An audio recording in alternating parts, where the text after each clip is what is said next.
Quick Recap by Benjamin Gorman, dedicated to you-know-who. By way of analogy, you go to buy a car with all the money in your savings account. They tell you it should be purchased from that particular dealership because they have a special relationship with the manufacturer. The manufacturer later denies this, so it was fraud from the start, but you don't contact the manufacturer in Europe because who would lie about that? You sign the contract. It says they will wash the car before giving it to you. A year later, on a random Thursday night, they show up to repossess your car. They say they can do this because they forgot to wash the undercarriage, so the contract was violated. By them, but they say they are being kind to not charge you extra for the wear and tear, and if you fight them, they will drag things out in court and make your life shit. You warn them, there's a Picasso in the trunk which belongs to your friend. You'd shown them pictures of the Picasso a year earlier. They say they get everything in the car because they forgot to wash the undercarriage. They promise to check it out the next day and send you a list of what was in the car. If the paintings in the car are worth enough, they promise to pay you for them. They entrust the person they want to sell the car to make their list of its contents. It's a Picasso. Of course it's worth more than the car. And your own paintings in the car are worth as much as the Picasso. Plus, they took the car. But they never provide a list of what's in the car. They just assure you it wasn't much. So they don't owe you anything.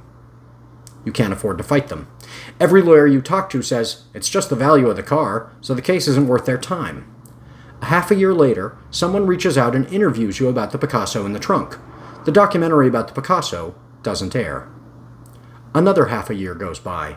You lose your job because you can't get to work without your car, but you finally find a lawyer who understands the value of the paintings. You sit down with the dealership in a recorded meeting and say you want your car and paintings back. You warn them there will be a documentary about the theft of the Picasso. They promise to give you the recording of the meeting. Your lawyer asks for that over and over. They never deliver the video, but they say you should turn over all the pictures of you in the car first and trust them to deliver evidence to you. You do not trust them. You sue them.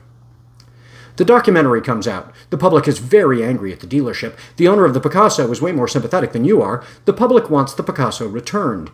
The dealership triples down.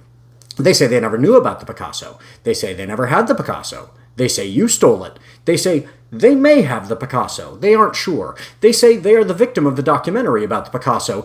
They say because you told them about the interview, you are to blame for everything done by the documentarian and the angry public. They say you must have been using the car to sell drugs. They say you deserved it because you got a ticket when you were 19, so you're a criminal and can't be trusted. They threaten you with the cost of millions of dollars of damages done to their reputation.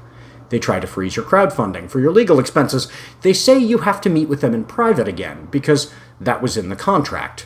They violated by not washing the undercarriage. They say they won't litigate the matter in public because, as they already made clear, they want to bury you in legal expenses, but they go on TV. They literally cry on TV, because this has been so hard on them. There is nothing you can do but paint a sad picture, write a bad poem.